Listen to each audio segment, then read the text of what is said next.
This is from Gordon. One of the foremost reasons that got me interested in Buddhism back then as a primary school kid 12 years ago was due to your melodious voice. So thank you very much. I'm happy to share. Yes, this is interesting if you ask me about the very significant impact. In fact, I'm very happy that as I travel around all these years, I met a lot of monks and nuns who told me the same thing. They became monks and nuns. The first influence was my music. Oh, wow. Oh yeah. Sadhu. But I feel ashamed. I say, oh yo, 你们都出家了，我还在这里还在这里混呢，做一个凡间的人呢。So I always make this joke. Then they started laughing. They say, "Yeah, 欢迎欢迎，你什么时候要加入我们的一家人？这样子。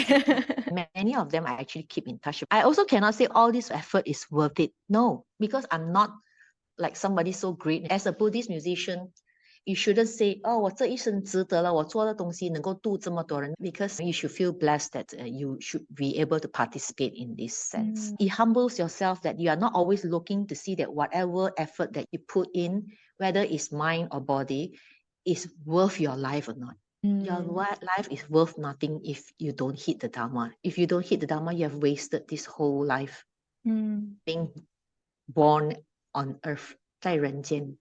We should also bear in mind that this is very important. Can you share a story of the most profound impact that your music has had on someone? Wow. Okay. Before Facebook, all the so-called sharing of experiences listening to my music, like the impact that you're talking about, has to be either from email or a letter with a stamp on it, sent all the way from Germany, from Italy, from Argentina, from China, right to my mailbox. During the 9/11, after the thing happened, I got an email from an American. He's a jazz musician, a veteran, and then he works in a church nearby the World Trade Center. The church was open up to injured people and even dead people. He told me that the church actually used one of my Buddhist music because they realized that the people who came to look for help might not be just Christians or Catholics. They can be people from all faiths.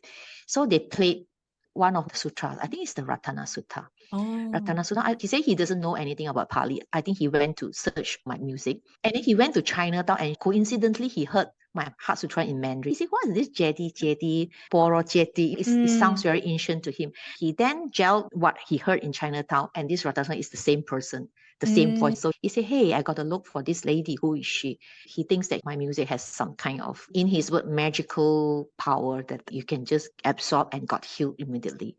So yeah, he said many people actually listen to the Ratana Sutta. During, I think, a mass prayer, they just play their hymns, then they play my Buddhist song.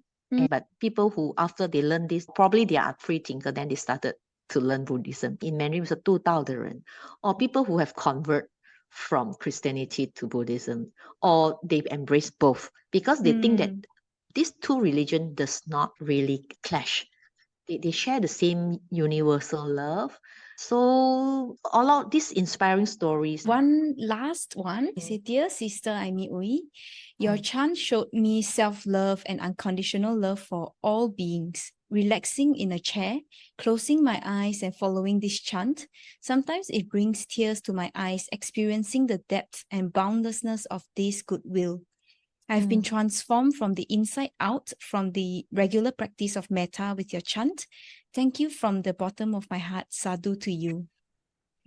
Thank you very much for the sharing. I wish everybody well and safe. Those days I always say, wish you well and happy. Recently, I think I should take away the word happy because I think it's overrated. Because if you keep on having this place to reach or to find this in search of this thing, I notice it doesn't work on a lot of people. In fact, you get more depressed because everything you look around you is not enough. It's like I'm entitled. It's my entitlement. So how can I find my entitlement of happiness? So if you are not mindful or you have not enough wisdom or the environment is not conducive, you tend to go the other side. So I think we will say, may you be well and safe. I want to say safe because I think without this body, if you're sick, you go through a period where your body just cannot wake up to your mind. So you still need your body to do a lot of things. So I think I would rather wish people well and safe. So once you are safe from a lot of bad things around you, or pain and sickness or disturbances, probably when you're in a safe place, you'll be able to be in touch with so many out there and still feels secure. You're in control of your doings.